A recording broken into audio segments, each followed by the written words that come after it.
We have been advised as a committee by the family that it was the wish of the Honorable Raila Odinga to be buried within the shortest time possible following his demise.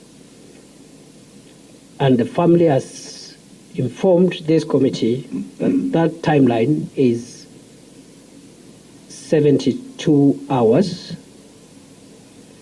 The family has also advised the committee that given that the Prime Minister died outside the country,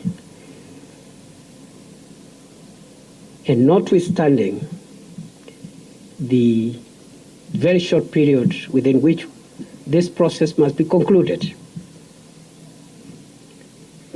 we are advised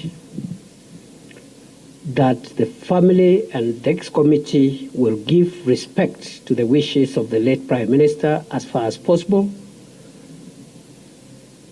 but at the same time accommodate any other nuances and contexts that are important, considering the family values and the community and society values for which the Honorable Raila Odinga stood for.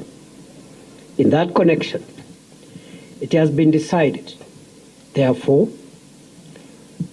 we will have an expedited process that balances the wishes of the departed Prime Minister, the wishes of his family, but also the community and other imperatives that must be taken into context. In that regard, it is expected that the aircraft that has left Nairobi a few hours ago will make touchdown in Mumbai at 1 a.m. local time. Will have a ground time of 2 hours and make a turnaround to arrive in Nairobi approximately 8:30 a.m. tomorrow morning. Upon arrival,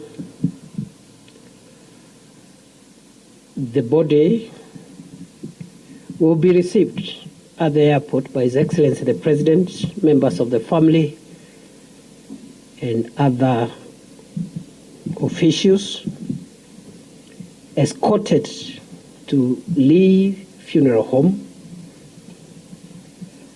and at 12 o'clock, the body will be moved to the parliamentary buildings at the Central Business District, and in Parliament there will be the public viewing of the body of the departed Prime Minister tomorrow from 12 noon to 5 p.m. in the evening.